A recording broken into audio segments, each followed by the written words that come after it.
RRB section control का form fill होना start हो गया और देखो इंडियन रेलवे ने पहली बार ये पोस्ट इंट्रोड्यूस किया है, तो उसका कोई भी प्रीवियस ईयर क्वेश्चन मॉक वगैरह मार्केट में अवेलेबल नहीं है। तो मैंने डिपार्टमेंट में पूछ के जो सिंपल पेपर होता है कि किस टाइप का पेपर आएगा, सेम टू सेम लगभग 80 to 90% वही सिंपल पेपर टाइप का, मतलब जो जिस टाइप के क्वेश्चन हैं वही आपके एग्जाम में देखने को मिलेंगे, जो मैंने टेलीग्राम चैनल पे अपलोड कर रखा है। तो वहाँ पे आप जाके देखो कि भाई रीडिंग कंप्रीहेंशन किस टाइप का आएगा, मेंटल रीजनिंग किस टाइप का आएगा, लॉजिकल कैपेबिलिटी में जो कैपेबिलिटी होता है उसमें कौन कौन से टॉपिक्स आपके इंक्लूड किए गए हैं, ये सारी चीजें आपको वहाँ पे देखने को मिलेंगी। और वीक में मैं 2 से 3 सिंपल पेपर अपलोड करूंगा, तो वो आप जाके उसकी प्रैक्टिस कर सकते हो, डे बाय डे वो इंप्रूव होता रहेगा, ठीक है। और बाकी देखो यार, ये जो पोस्ट है ये लेवल 6 की पोस्ट है और ये 4200 ग्रेड पे की पोस्ट है, मतलब स्टार्टिंग में ही आपको 4200 ग्रेड पे की सैलरी देखने, मतलब 4200 ग्रेड पे का जो ये जॉब देखने को मिलेगा और 48,000 to 52,000 के बीच में आपकी सैलरी होगी, ठीक है, जो नेट सैलरी बनेगी। और डिपेंड करता है कि आप किस सिटी में पोस्टेड हो, तो काफी अच्छी सैलरी भी। और इनिशियल लेवल 6 में अगर आप आते हो तो आपको बहुत सारी फैसिलिटी वगैरह भी देखने को मिलेगी, लाइक कि आपको थर्ड एसी वगैरह, सेकंड एसी वगैरह की भी सीट या फिर राजधानी वगैरह की भी सीट देखने को, मतलब अच्छी खासी फैसिलिटी मिलती है। तो एक अच्छी पोस्ट है। अब देखो यार, इसकी प्रिपरेशन कैसे करनी है ये सबसे इंपॉर्टेंट है, क्योंकि इसका जो सिलेबस है ना वो बाकी एग्जाम से डिफरेंट है। तो सारी चीजें मैं आपको डिस्क्राइब करने वाला हूँ, ये मतलब कौन से बुक्स आपको यूज करनी है, अगर आप नए स्टूडेंट हो तो किस तरीके से आपको स्टार्ट करना है, क्योंकि इस एग्जाम में काफी टाइम है, लगभग 5 से 6 महीने बाद सीवीटी होगा और सिलेक्शन का क्या प्रोसेस है ये सारी चीजें हम बात करेंगे। और आपको कोई भी कोर्स परचेज नहीं करना पड़ेगा, फ्री आपका सब यूट्यूब पे सारी चीजें पढ़ सकते हो। तो कौन कौन से टॉपिक्स हैं और उन टॉपिक्स के अंदर कौन कौन से सब टॉपिक्स हैं, सारी चीजें मैं आपको डिटेल में बताने वाला हूँ। चलो यार स्टार्ट करते हैं। यहाँ पे सेक्शन वाइज डिस्ट्रीब्यूशन से और हर एक चीज आपको ना बिल्कुल जेन्युइन बता दूंगा, जो कि काफी डीपली नॉलेज होगा आपको, और यूट्यूब पे आपको वो नॉर्मली कहीं देखने को नहीं मिलेगा। देखो जो सेक्शन वाइज डिस्ट्रीब्यूशन है आपको पता है 120 मिनट का है, मतलब कि 2 घंटे में आपको क्वेश्चन करना है। अब 2 घंटे में 100 क्वेश्चन, बहुत से लोग सोच रहे होंगे लाइटली ले रहे होंगे, भाई जो रीडिंग कंप्रीहेंशन है ना और जो रीजनिंग है ये थोड़ा सा टफ आएगा, मैथ्स उतना टफ नहीं आएगा। लेकिन मैथ्स 60 नंबर का है, तो 60 नंबर में आपको सारे टॉपिक्स प्रिपेयर करने पड़ेंगे। 20 नंबर है लॉजिकल कैपेबिलिटी का, 20 नंबर है मेंटल रीजनिंग का, ये तो आपने ऑलरेडी देख रखा। अब जो सिलेक्शन प्रोसेस है ना, सिर्फ एक ही सीबीटी होगा, आपको पता है सिर्फ एक सीबीटी होगा, उसी के बल पे सिलेक्शन होगा। सीबीएटी के बारे में कोई बात नहीं कर रहा है। एक स्टूडेंट ने पूछा भाई सीबीएटी में क्या होगा, जो आपका स्टेशन मास्टर में सीबीएटी होता है वही इसमें भी होगा, कंप्यूटर बेस्ड एप्टीट्यूड टेस्ट। ये एक तरीके का रीजनिंग होता है, लॉजिकल बेस्ड रीजनिंग होता है, जिसके लिए सिर्फ कट ऑफ क्लियर करना होता है। एक बुक आती है मार्केट में जिसका लिंक मैं कमेंट बॉक्स में दे दूंगा, उस बुक को आप पढ़ के, और इसका पीडीएफ भी मैं आपको टेलीग्राम पर प्रोवाइड करा दूंगा, उस पीडीएफ को पढ़ के ना आप आराम से सीबीएटी को निकाल सकते हो। वो इजी होता है, बस वो आपको मेंटल है ना, मेंटल लेवल को चेक किया जाता है, तो सीबीएटी इजी होता है। और डीवी है और मेडिकल है। डीवी में तो सेम ऐसे ही डीवी होता है जैसे रेलवे का सारा डीवी होता है। मेडिकल A2 है। बहुत से स्टूडेंट पूछते भाई मेरा अगर आंख में चश्मा लगा तो क्या मैं इसको दे पाऊंगा, आप नहीं दे पाओगे। इसमें 6/9 है, यानी कि 6 फीट की दूरी से 9 नंबर वाला जो अक्षर होता है वो आपको देखना होता है, ठीक है। तो ये होता है 6/9, और भी थोड़े छोटे मोटे इसमें टेस्ट हैं। लेकिन अगर आपका आंख का पावर 0.25 है तो क्या आप इस एग्जाम को दे पाओगे? हाँ भाई, आप इस एग्जाम को दे पाओगे। मेडिकल आप क्लियर भी कर सकते हो अगर 0.25 है तो आंख को अच्छे से धो लो, थोड़ा अच्छा खाओ पियो, उसके रिगार्डिंग में बाद में वीडियो बना दूंगा। अपनी आंख की पावर को आप 0.25 से एग्जैक्ट 0 कैसे कर सकते हो, ठीक है। तो अगर आपका आंख की पावर 0.25 है फिर भी इस फॉर्म को फिल कर देना। कैसे आपको एग्जाम क्लियर करना है वो मैं आपको आगे बता दूंगा। नाउ अब देखो यार, जो सबसे इंपॉर्टेंट है सिलेबस, इसके बारे में कोई भी ढंग से बात नहीं कर रहा है, जो मैं आपको डिटेल में एक एक चीज ब्रेक करके बताने वाला हूं। देखो ये हमारा सिलेबस, अगर आपने ऑफिशियल सिलेबस देखा होगा तो उसमें देखा होगा चीजें थोड़ी कॉम्प्लेक्स हैं और लग रहा होगा कि भाई यार ये कहाँ से टॉपिक आ गया, इसको मैं कहाँ से पढ़ूंगा। तो एक एक टॉपिक आपको कहाँ से पढ़ना है वो सारी चीजें मैं बता देता हूँ। 90 to 95% ना सेम चीजें हैं, ठीक है। और ये जो ऑफिशियल सिलेबस है उसको ही यहाँ पे मैं ब्रेक करके दिखा रहा हूँ। देखो ये जो मैथ्स है इसका 2 पार्ट है, मैथ्स और डाटा एनालिसिस एंड इंटरप्रिटेशन, ये है 60 नंबर का। और लॉजिकल कैपेबिलिटी और रीडिंग कंप्रीहेंशन ये है आपका 20 नंबर का। और मेंटल रीजनिंग है ये आपका 20 नंबर का। तो टोटल बन जाते हैं आपके 100 नंबर, ठीक है। अब इनको प्रिपेयर कैसे करना है और कौन कौन से टॉपिक्स आपके वही हैं जो कि बाकी एग्जाम्स में आते हैं, ठीक है। देखो जो नंबर सिस्टम है वो ऑलरेडी आपने पढ़ा होगा, बाकी एग्जाम्स में आते हैं। रेशियो प्रोपोर्शन आता है, एवरेज आता है, परसेंटेज आता है, profit loss, discount, time, speed, distance, power and work, algebra, LCM, HCF, geometry, area, volume, इतने टॉपिक्स आपके ऑलरेडी आते हैं। स्टैटिक्स भी आता है आपके एनटीपीसी एग्जाम में। तो इतने तो आपको पढ़ने की जरूरत नहीं, सिर्फ 3 टॉपिक आपको एक्स्ट्रा पढ़ना पड़ेगा। लीनियर इक्वेशन, आपको पता है x + y = 5 दे रखा है, x - y = समथिंग दे रखा है, तो x की वैल्यू या फिर y की वैल्यू पूछ रहा है, बस यही होता है लीनियर इक्वेशन। एपी आपको पता ही होगा, अर्थमेटिकल प्रोग्रेशन, 1 जा रहा है, 3 जा रहा है, 5 जा रहा है, ठीक है। तो वो डिफरेंस निकालना पड़ता है, ए की वैल्यू 1 हो गई, डी की वैल्यू 2 हो गई, इस तरीके से निकालना पड़ता है। बिल्कुल 2-3 फार्मूला होता है, यानी कि 2 से 3 क्लास कर लोगे तो अर्थमेटिक प्रोग्रेशन ईजिली आपका प्रिपेयर हो जाएगा। 9th और 10th का ये सिलेबस है, ठीक है, बहुत ही ईजी है। और जो प्रोबेबिलिटी है, प्रोबेबिलिटी भाई एक बैग है, एक बैग में इतने कलर के बाल रखे हुए, उसमें से व्हाइट कलर वाला उठाता हूँ तो उसकी प्रोबेबिलिटी कितनी होगी कि मतलब एक बॉल उठाता हूँ अचानक से और उसकी प्रोबेबिलिटी कितनी होगी भाई, व्हाइट कलर निकलता है। ठीक है, तो कुछ इस तरीके के प्रोबेबिलिटी के इजी क्वेश्चंस आते हैं। मतलब कि ये जो मैथमेटिक्स का सिलेबस है ना, बहुत ही ईजी है। नाउ जो डाटा एनालिसिस एंड इंटरप्रिटेशन, आपको मैं दिखाता हूँ इससे कैसे क्वेश्चन आएंगे। देखो यहाँ पे देख रहे हो ना, ये क्वेश्चन अगर आपने एसएससी या फिर रेलवे का एग्जाम दिया होगा भाई, ऐसे ही क्वेश्चन आते हैं। एक ऐसा ग्राफ दे देगा, पाई चार्ट दे देगा, ठीक है, और पाई चार्ट से पूछ देगा 4 क्वेश्चन 5 क्वेश्चन कि भाई अगले साल में कितने नंबर ऑफ स्टूडेंट्स बढ़े, कितना परसेंटेज बढ़ा, रेशियो क्या रहा, कुछ इस तरीके का डाटा इंटरप्रिटेशन दे रखा है। ठीक है, बस लिखने का तरीका अलग है और उसको थोड़ा सा अलग कर दिया है मैथमेटिक्स से। ठीक है, तो चीज़ें वही आ रही हैं, बस लिखने का जो तरीका है ना वो थोड़ा सा चेंज हो गया है। तो देखो यार, मैथ्स बहुत ही ईजी है, 60 में से 60 आपको करना पड़ेगा तो ही आपका सिलेक्शन होगा, क्योंकि सिर्फ 368 वैकेंसी है भाई, समझ रहे हो। तो मैथ्स आराम से करना है और हर एक टॉपिक को क्लियर करना है। कैसे पढ़ना है आपको मैं आगे बताऊंगा अभी, अगर आप बिल्कुल न्यू स्टूडेंट्स हो। Logical capability and reading comprehension, logical में सिलोगिज्म ऑलरेडी पढ़ रखा है, क्लॉक आप पता ही है, calendar, assumption, blood tree, blood relation और फैमिली ट्री। देखो जो फैमिली ट्री है ना और ब्लड रिलेशन है, दोनों में कोई डिफरेंस नहीं है। बैंकिंग में फैमिली ट्री बोलते हैं और अपने रेलवे और एसएससी में ब्लड रिलेशन बोलते हैं, दोनों में ज़्यादा डिफरेंस नहीं है। अगर आप ब्लड रिलेशन पढ़ते हो तो फैमिली ट्री भी कर पाओगे। ठीक है, तो इसमें कंफ्यूज मत होना। सॉल्विंग लॉजिकल बेस्ड पजल्स, ये सारे के सारे आपके रीजनिंग के एसएससी और रेलवे वाले ही सिलेबस हैं और वही क्वेश्चन आएंगे, बहुत ज़्यादा इसमें हार्ड नहीं आएगा। ठीक है, अब देखो बाइनरी लॉजिक, यार इससे मैं आपको क्वेश्चन दिखाता हूँ कैसे आएंगे। ठीक है, एक टॉपिक एक्स्ट्रा देखने को मिला है। देखो बाइनरी लॉजिक में ये भी जो एसबीआई जो बैंक पीओ होता है ना, इसका सिलेबस है ये, इसका टॉपिक है बैंक पीओ का बाइनरी लॉजिक। इसमें truth, liar, alternator type question, जैसे ए बी सी, तीनों लोगों ने ये बात कही, ए बोलता है कि बी इज लायर, बी बोलता है सी ऑलवेज टेल ट्रूथ, तो इस टाइप के क्वेश्चंस आते हैं। और ये जो क्वेश्चंस है ना, ये मैंने अपने जो सिंपल पेपर है उसमें ऐड कर रखा है, कई सारे क्वेश्चंस ऐड कर रखे हैं, 4-5 क्वेश्चन, वहाँ से आप प्रैक्टिस कर सकते हो। और ये जो टॉपिक है, अगर आपको लग रहा होगा भाई ये मैं टॉपिक कहाँ से पढ़ूँ, थोड़ा अलग है, तो मैं 2 से 3 क्लासेस की जो लिंक है ना वो आपको मैं टेलीग्राम चैनल पर प्रोवाइड करा दूंगा। ठीक है, वहाँ से जाके आप इस टॉपिक को प्रिपेयर कर लेना। तो सिर्फ गिने चुने 4-5 ऐसे टॉपिक हैं जो कि आपको एक्स्ट्रा देखने को मिलेंगे। मैंने यहाँ पे दिखाया मैथ्स में 2-3 टॉपिक, लॉजिकल कैपेबिलिटी में सिर्फ एक टॉपिक ऐसा है जो कि आपको एक्स्ट्रा देखने को मिलेगा। उसकी 1-2 क्लास देख लोगे, फिर प्रैक्टिस कर लोगे 100 से 200 क्वेश्चन जो मैं आपको टेलीग्राम पे प्रोवाइड कराऊंगा, तो आराम से आप लॉजिकल कैपेबिलिटी के बाइनरी लॉजिक को लगा पाओगे। अब देखो रीडिंग कंप्रीहेंशन, इसमें है पैसेज। एसएससी मेंस का मैंने एग्जाम दिया था, बहुत सारे पैसेज दिए, उसमें से पूछता था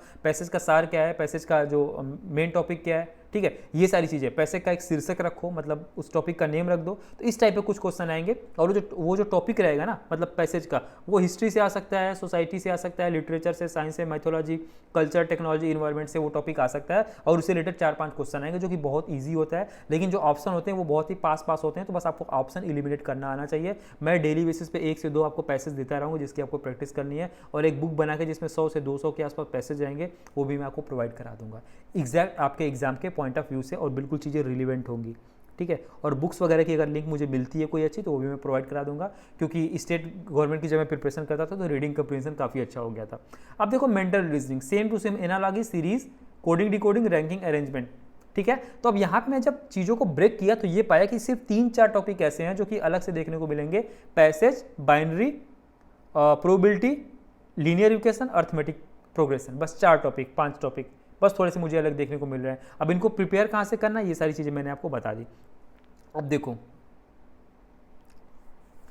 स्टैटिक्स और प्रोबेबिलिटी के कुछ क्वेश्चंस हैं जो मैं आपको दिखाता हूँ, इस तरीके से आएंगे। स्टैटिक्स में इस तरीके के कुछ क्वेश्चन आएंगे इजी, और इसका जो पीडीएफ है वो मैं आपको टेलीग्राम पे ऑलरेडी प्रोवाइड करा रखा हूँ। प्रोबेबिलिटी के कुछ इस तरीके से क्वेश्चंस आएंगे, आप स्क्रीनशॉट ले सकते हो, टेलीग्राम मैंने प्रोवाइड भी करा रखा है। बाइनरी लॉजिक के कुछ इस तरीके से आसान क्वेश्चन आएंगे, और उसके बाद ये मेरा सैम्पल पेपर है जिस तरीके से मैंने प्रिपेयर कर रखा था कि भाई ये सैम्पल पेपर है, पूरा का पूरा इसको डाउनलोड करके आप सॉल्व कर सकते हो। हमने सिलेबस को ब्रेक डाउन करके देखा कि हमें सिर्फ 3 चीज़ें पढ़नी है, मैथ्स, रीजनिंग और वो 3 से 4 टॉपिक जो कि मुझे एक्स्ट्रा देखने को मिला इस सिलेबस में। तो सबसे पहले उन 3 से 4 टॉपिक को हम कहाँ से प्रिपेयर करेंगे, तो कुछ टीचर हैं जिनके वीडियो के लिंक मैं आपको टेलीग्राम चैनल पे और साथ ही साथ आपको पीडीएफ जो मिलेगी उसमें और इस वीडियो के लिंक में आपको प्रोवाइड करा दूंगा, तो उनसे 1 से 2 क्लासेस देख लेना इन 3 से 4 टॉपिक की, लीनियर इक्वेशन की, प्रोबेबिलिटी की और साथ ही साथ जो लॉजिकल था उसका, बाइनरी का, और जो रीडिंग कंप्रीहेंशन है उसका भी आप वीडियो चाहो तो देख सकते हो, अदरवाइज जरूरत नहीं पड़ेगी। उसको सिर्फ आपको प्रैक्टिस करना है, कैसे करना है उसकी मैं वीडियो बना दूंगा। साथ साथ वीकली आपको मैं 2 से 3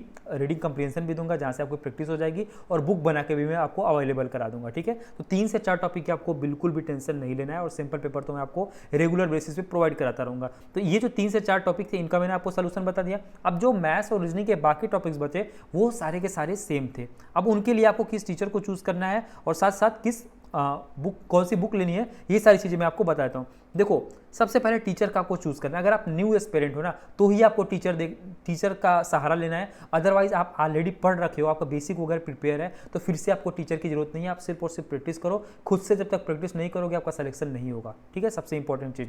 अब जो न्यू एस्पिरेंट हैं उनको क्या करना है, सबसे पहले टीचर को चूज करना है। तो टीचर कौन से चूज करने हैं, मैथ्स के लिए आपको एक टीचर चूज करना है और एक चूज करना है रीजनिंग के लिए। मैथ्स के लिए आपको चूज करना है साहिल सर, ठीक है, और रीजनिंग के लिए चूज करना है आपको आकाश सर।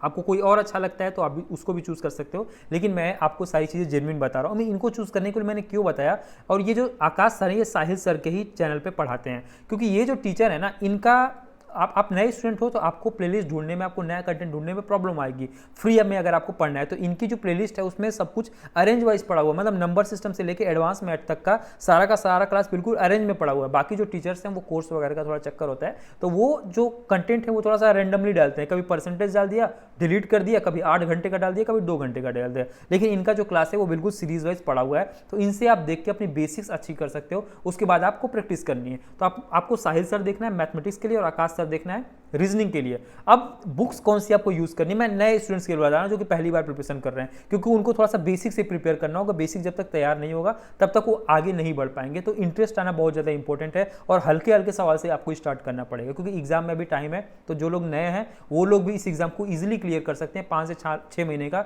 CBT 1 के लिए एटलीस्ट टाइम है। तो जो न्यू स्टूडेंट हैं उनको मैं रिकमेंड करूंगा किरण की बुक। देखो, कोई भी प्रमोशन नहीं है, मैं किरण की बुक इसलिए रिकमेंड कर रहा हूँ, रीजनिंग की भी ये बुक आती है और मैथ्स की भी आती है, SSC की भी आती है और रेलवे की भी आती है। तो अगर आप फ्यूचर में SSC की प्रिपरेशन करना चाहते हो तो SSC वाली किरण ले लेना, अगर आप सिर्फ रेलवे की प्रिपरेशन करना चाहते हो तो रेलवे वाली बुक ले लेना, ठीक है। ये आपके ऊपर डिपेंड करता है। अब मैंने किरण की बुक आपको रिकमेंड इसलिए किया क्योंकि इसमें पुराने वाले भी क्वेश्चंस हैं और नए वाले भी क्वेश्चंस हैं, मतलब ईजी टू लेके मॉडरेट और हार्ड लेवल तक के क्वेश्चंस हैं। तो आप ईजी से स्टार्ट करोगे तो आपको थोड़ा सा इंटरेस्ट आएगा और धीरे धीरे आप चीज़ों को सीख जाओगे, मैथ्स और रीजनिंग दोनों को। तो इस तरीके से करना है। अब मैथ्स आपने को पढ़ना कैसे है, तो मैंने आपको यहाँ पे एक सिलेबस दिखाया ना, भाई ये सिलेबस है। आपको सब कुछ नहीं पढ़ना है उन टीचर से, आपको टॉपिक वाइज पढ़ना है। जो आपको ये टॉपिक दिख रहा है ना, ऑफिशियल टॉपिक, नंबर सिस्टम उठाओ, उन टीचर से पढ़ो, फिर इस बुक के जितने क्वेश्चन है किरण वाले सारे के सारे आप पढ़ जाओ, सारे के सारे आप लगा जाओ। अगर आपके 2-3 क्वेश्चन इस बुक से नहीं आते हैं ना भाई, कि चलो यार मुझे 4 क्वेश्चन नहीं आए स्टार्टिंग से, आप छोड़ दो, फिर आगे बढ़ो।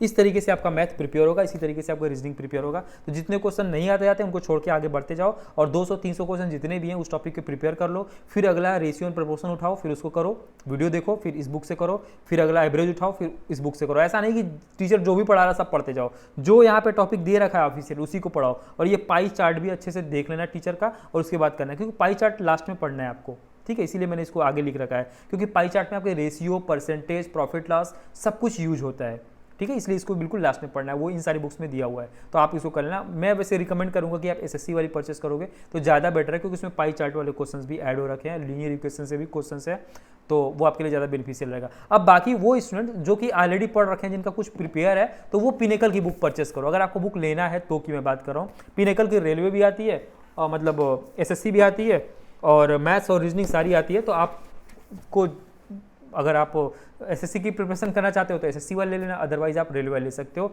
लेकिन अगर आपको लगता है जो कि पुराने स्टूडेंट्स हैं जो कि ऑलरेडी पढ़ रखे हैं कि आप सिर्फ प्रीवियस ईयर क्वेश्चन को करके फिर मॉक्स वगैरह देके जो NTPC वगैरह के हैं उनको देके ही आप आराम से कर सकते हो, आपकी कैपेबिलिटी है, तो आपको बुक परचेस करने की कोई भी जरूरत नहीं है। लेकिन न्यू जो स्टूडेंट्स हैं उनको ज़्यादा प्रॉफिट हो जाएगा अगर आप बुक परचेस करते हो, ठीक है। तो इस तरीके से आपको रीजनिंग और मैथ दोनों प्रिपेयर करते चलना है। एक टॉपिक पढ़ना है, मैंने जो टॉपिक दिखाया वही पढ़ना है सिर्फ टॉपिक, और उसका प्रैक्टिस करना है 300 से 400 क्वेश्चन। ईजिली सारे टॉपिक्स आपके प्रिपेयर हो जाएंगे, और बाकी सैंपल पेपर तो मैं आपको प्रोवाइड कराता ही रहूँगा, ठीक है। अब इसके बाद आपको प्रीवियस ईयर क्वेश्चन भी लगाना है। मैंने आपको बताया कि भाई देखो, जीके, साइंस और करंट अफेयर, इन सारी चीज़ों को छोड़ के मैथ और रीजनिंग सेम टू सेम वही आने वाला है, बाकी तो आएगा ही नहीं। तो आपका जो NTPC है ना, NTPC जो एग्ज़ाम हो रखा है भाई, NTPC ग्रेजुएशन वाला और साथ ही साथ अंडर ग्रेजुएट वाला, इनके जो प्रीवियस ईयर हो रखे हैं ना मैथ्स के और रीजनिंग के, उसको अच्छे से लगा लेना भाई, पूरा का पूरा लगा लेना। हालांकि मैं जो सिंपल पेपर बना रहा हूँ इसमें से जो अच्छे अच्छे क्वेश्चंस हैं उसको इसमें इन्वॉल्व कर रहा हूँ, जो जो टॉपिक्स आपके आ रखे हैं, ठीक है। तो आपको उसमें परेशान नहीं होना है, लेकिन मैथ और रीजनिंग के सारे जो अभी अंडर ग्रेजुएट और ग्रेजुएशन के हो रखे हैं उनको लगा लेना। बाकी और टेक्नीशियन के एएलपी के जो एग्जाम्स हुए थे उसमें मैथ और रीजनिंग का जो क्वेश्चन का लेवल है वो बिल्कुल भी अच्छा नहीं था उतना, इसलिए उसमें जीके का अच्छा था, करंट अफेयर का अच्छा था, साइंस का अच्छा था, इसलिए उनको मत लगाना, सिर्फ ग्रेजुएशन और अंडर ग्रेजुएट का लगा लेना, ठीक है। तो अब देखो ये मैं चीज़ों को समराइज कर देता हूँ। काफ़ी अच्छी पोस्ट है, लेवल 6 की पोस्ट है, 4200 ग्रेड 2 की पोस्ट है, 48,000 से लेकर 50,000 के आसपास आपकी सैलरी रहेगी। ज्वाइनिंग वगैरह भी बिल्कुल टाइम से हो जाएगी इसकी, और एग्जाम वगैरह भी टाइम से होगा, क्योंकि इसमें जो पोस्ट है वो सिर्फ 368 पोस्ट है। एनटीपीसी से अगर इसके कंपेयर करोगे तो एनटीपीसी में ए लॉट ऑफ पोस्ट होती हैं,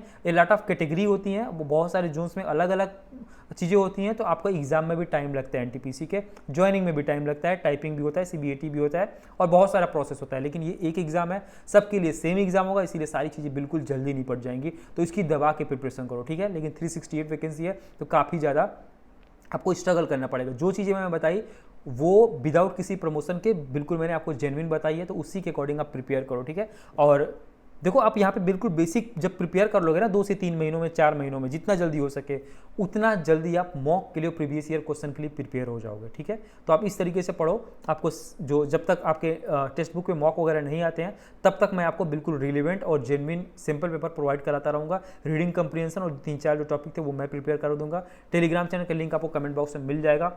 बाकी कोई कन्फ्यूजन या फिर डाउट हो तो आप कमेंट बॉक्स में ड्रॉप कर देना। ज्वाइनिंग, मेडिकल, स्ट्रेटजी, बाकी किसी चीज़ के लिए, और बाकी इंस्टाग्राम जो है वहाँ पे मुझे आप पर्सनल मैसेज भी कर सकते हो अगर आपका एग्जाम से रिलेटेड कोई क्वेरी हो। और बहुत सारे स्टूडेंट पूछ रहे थे कि भाई ये जो पैसेज है वो इंग्लिश में आएगा फिर हिंदी में आएगा, तो पैसेज जिस भी आप मोड में एग्जाम दोगे, हिंदी मोड में या फिर इंग्लिश मोड में, उसी में आएगा। हिंदी में दोगे तो हिंदी में आएगा, इंग्लिश में दोगे तो इंग्लिश में आएगा, तो उसके लिए परेशान नहीं होना है। और जो स्टेट लेवल के जो एग्जाम्स होते हैं उसमें जो आपका पैसेज आते हैं सेम उसी टाइप का आएगा। फिर एसएससी वगैरह का आपने जो पैसेज देखा होगा उस टाइप का आएगा। पैसेज थोड़ा सा छोटा होगा, उतना लेंथी नहीं होगा, लेकिन थोड़ा सा टफ होगा, क्योंकि मेन अट्रैक्शन वही है इस एग्जाम का।